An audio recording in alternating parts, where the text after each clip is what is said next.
Welcome to Want Light, Episode 2, Seasonal Affective Disorder. What is it, and why is it so misunderstood? We hear a lot about the winter blues, and certainly I'm not the first Canadian who would complain about the winter, but it's more than just hating winter or hoping for spring because everyone loves sunshine. MayoClinic.org is kind of a go-to for understanding medical conditions, and they list a whole range of symptoms that somebody with seasonal affective disorder could experience.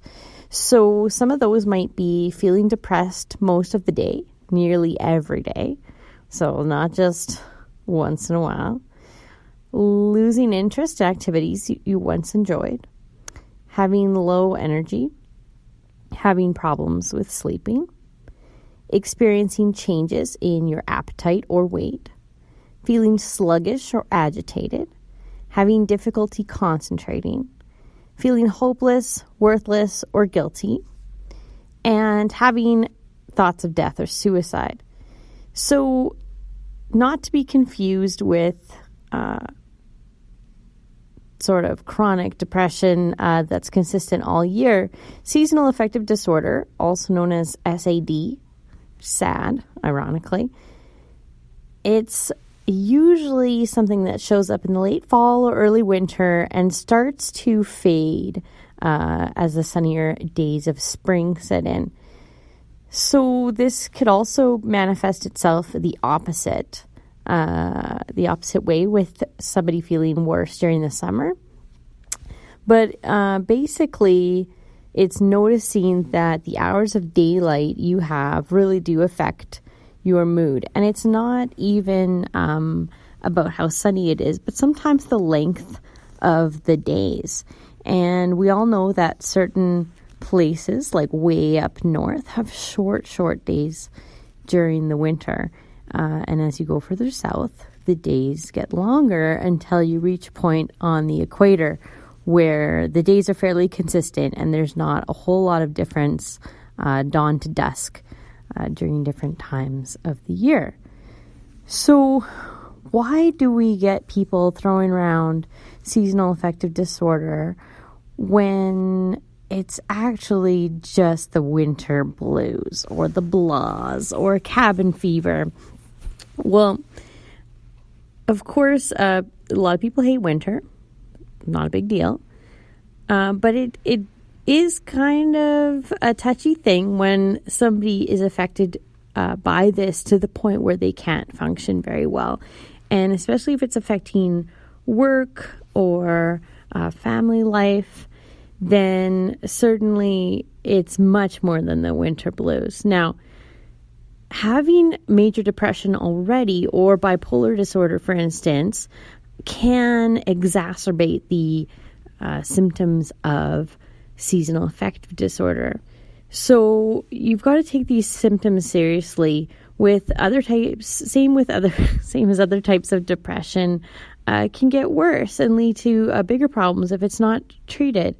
You might notice you or somebody else who's affected by seasonal affective disorder is experiencing social withdrawal, school or work problems, substance abuse, other mental health disorders such as anxiety or eating disorders, and certainly talking about death quite a bit can be a sign that this is somebody that needs a little bit of help. Now, when we talk about the actual reasons for it, like I said, it could have to do with the hours of sunlight, and that's your circadian rhythm, your biological clock, your body's internal clock that is affected by the hours of sunlight.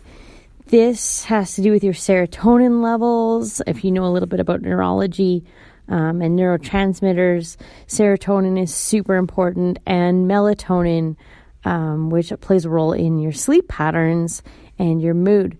So family history can be part of this. And it's important to take a look at what your risk factors might be and whether this is something that might be affecting you or someone you know. It certainly does affect me, and this whole podcast journey is going to be about exploring sort of how I got to this point, this catalyst moment this year where I feel like I really need to make big changes and do something about this rather than just suffering with it all year, every year. So if you have some experience with seasonal affective disorder, I'd love to hear about it and hear what's worked for you. Some people do recommend something called light therapy, and as the title of this podcast implies, I do want more light in my life, and light therapy is one very common suggestion made by doctors. This is basically having a really bright light shining at your face at certain times, exposing yourself to some bright light that would mimic natural sunlight. This can actually reset your circadian rhythms, or at least help with the feeling like you're not getting enough light. I personally, I really like the idea of going to the source and actually trying to find longer days and thinking of where in the world are they getting longer days, and how can we maybe restructure some things to make sure that we're getting more of that as well. So I don't want to spoil, what the episodes we've got coming up, but we're going to be talking more about how this type of solution is coming about in my own life, and what are some of the options for people stuck in the cold. What do we know about this light therapy? What has it been able to do for people? If you have some experience putting bright lights all around your house in the winter, I'd love to hear about that too. You can certainly comment through Instagram or our Facebook page, and there's the blog wantlight.wordpress.com. So check all of those options out and leave some comments.